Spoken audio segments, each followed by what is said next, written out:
કેમ છે વિદ્યાર્થી મિત્રો?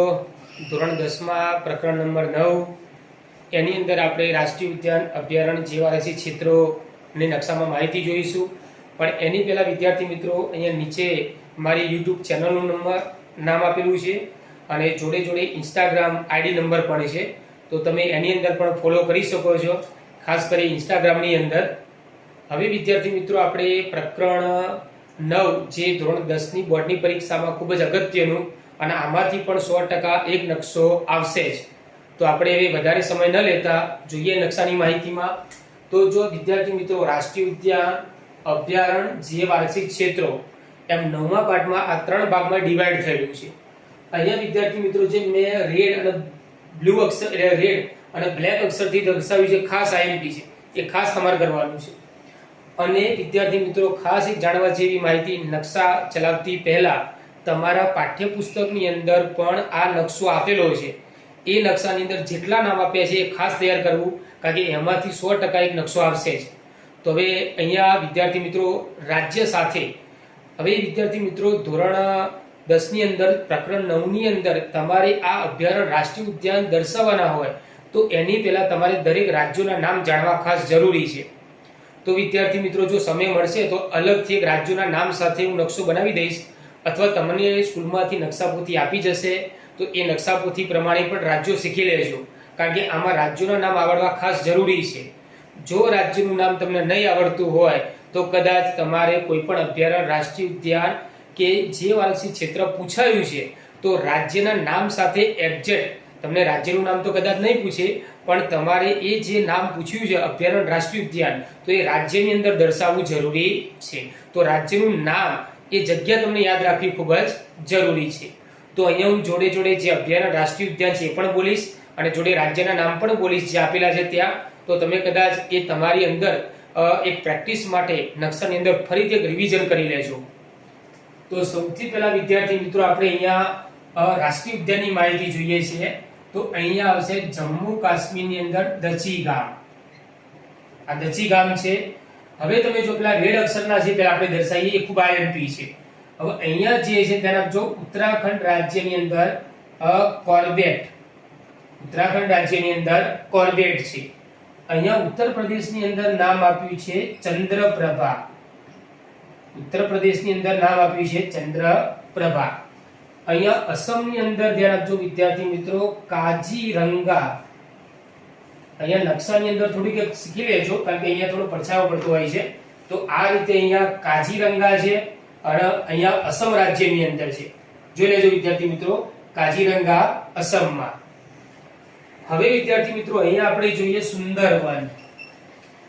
તો સુંદરવન જે છે એ આવશે પશ્ચિમ બંગાળ, જે વાઘનું અભયારણ્ય છે, રોયલ બેંગોલ ટાઈગર માટે ખાસ જાણીતું છે. પછી અહીંયા વિદ્યાર્થી મિત્રો તેલંગાણાની અંદર છે એતુર નાગરમ. એતુર નાગરમ. અહીંયા વિદ્યાર્થી મિત્રો ધ્યાન આપજો કે પંચમઠી છે. પંચ એટલે અહીંયા શંકુ આકાર જીવારક્ષિત ક્ષેત્ર છે. અહીંયા તમે જો અભયારણ્ય છે, આ વિદ્યાર્થી મિત્રો રાષ્ટ્રીય ઉદ્યાન છે, અહીંયા જીવારક્ષિત ક્ષેત્ર છે, અહીંયા આવશે અભયારણ્ય. અહીંયા તમે જો રાષ્ટ્રીય ઉદ્યાન હતું કોર્બેટ, અહીંયા પણ રાષ્ટ્રીય ઉદ્યાન હતું. હવે ગુજરાતમાં ખાસ ધ્યાન રાખવાનું છે, અહીંયા ગીર છે.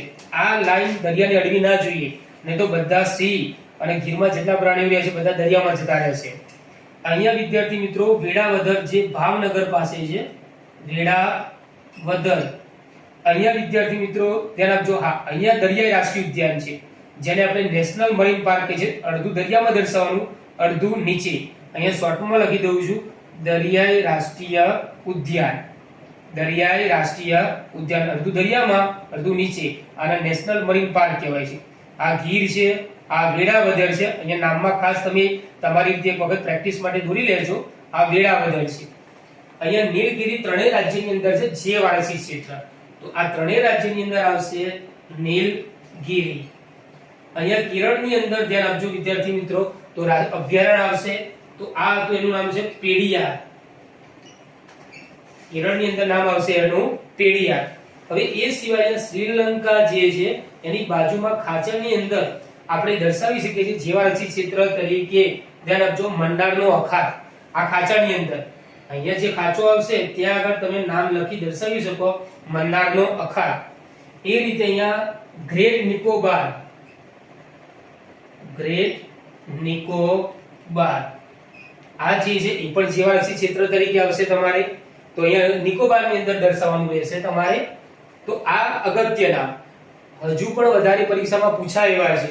તો અહીંયા ધ્યાન આપજો. સૌથી પહેલા વિદ્યાર્થી મિત્રો રાજાજી ઉત્તરાખંડની અંદર, આ તમારા પાઠ્યપુસ્તક પ્રમાણે છે. અહીંયા વિદ્યાર્થી મિત્રો આવશે નંદાદેવી. રાજાજી જે હતું અભયારણ્ય હતું અને નંદાદેવી જીવારક્ષી ક્ષેત્ર છે.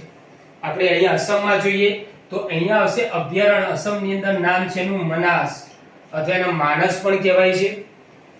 હવે અહીંયા આપણે જોઈશું ઓડિશાની અંદર તો જીવારક્ષી ક્ષેત્ર સિમિલીપાલ. સિમિલીપાલ નામ છે ઓડિશાની અંદર. હવે આપણે રાજસ્થાનની અંદર જોઈએ તો અહીંયા જે નામ છે પહેલું સરિસ્કા.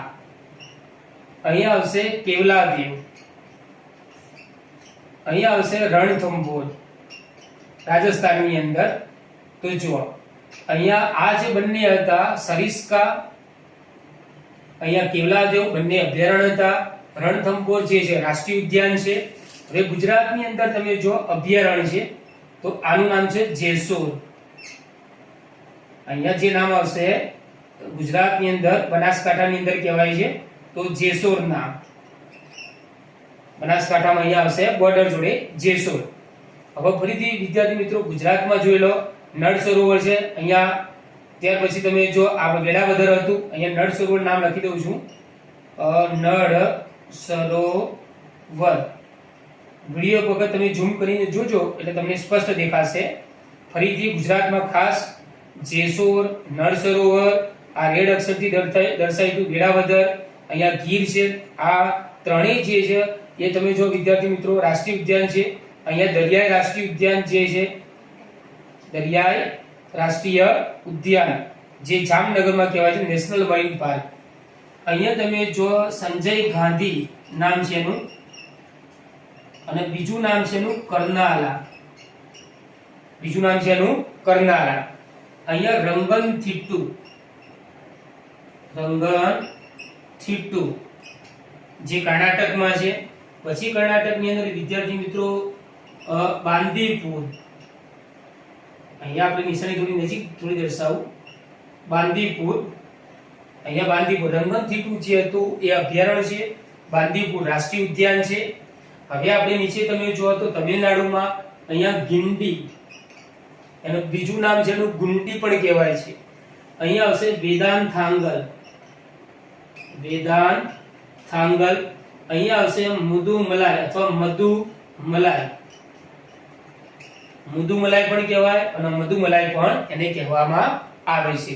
તો આ રીતે વિદ્યાર્થી મિત્રો અહીંયા આપણે અભયારણ્ય, રાષ્ટ્રીય ઉદ્યાન અને જીવારક્ષી ક્ષેત્રો જોયા.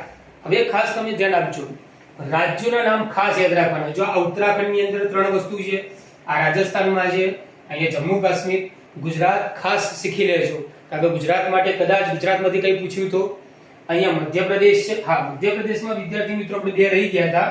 અહીંયા કાહના, આ કાહના છે અને અહીંયા જે છે આપણે મધ્યપ્રદેશમાં શિવપુરી. મધ્યપ્રદેશની અંદર શિવપુરી જો મધ્યપ્રદેશમાં છે, લખ્યું છે નામે ઉપર પણ મધ્યપ્રદેશ. અને ચંદ્રપ્રભા ઉત્તર પ્રદેશમાં જે નીચે છે. હવે આ મધ્યપ્રદેશ રાજ્ય, આ મહારાષ્ટ્ર, આ કર્ણાટક રાજ્ય, આ કેરળ, નીલગિરી ત્રણેય રાજ્યોમાં થોડું થોડું આવવું જોઈએ. આ અંગ્રેજોના સમયમાં ડેવલપ થયું હતું નીલગિરી ત્રણેય રાજ્યોમાં. આ તમિલનાડુ છે, અહીંયા આવશે તેલંગાણા રાજ્ય, અહીંયા ઓરિસ્સા રાજ્ય, અહીંયા પશ્ચિમ બંગાળ અને આ બંને વસ્તુ છે મનાસ અને કાજીરંગા છે અસમમાં દર્શાવ્યું છે. તો આ રીતે અને આ વિદ્યાર્થી મિત્રો આ ગ્રેટ નિકોબાર અહીંયા. તો આ રીતે આ અગત્યના નકશા છે. તમારી પાઠ્યપુસ્તકમાં પણ નકશા સાથે અંદર દર્શાવ્યું છે સંજ્ઞા સૂચિ. તો આ રીતે વિદ્યાર્થી મિત્રો ધોરણ 10 ની અંદર ચેપ્ટર નંબર 9 આ પણ પરીક્ષા માટે અગત્યનું છે. તો આજના વિડિયોની અંદર વિદ્યાર્થી મિત્રો આપણે માહિતી જોઈ જે અભયારણ્ય, રાષ્ટ્રીય ઉદ્યાન, જીવારક્ષી ક્ષેત્રની. ત્યાર પછીના વિડીયોમાં આપણે પ્રકરણ 10 ના નકશાની માહિતી આપીશું. તો આજે વિદ્યાર્થી મિત્રો આટલું રાખીશું નકશાની અંદર. આવજો, ધન્યવાદ.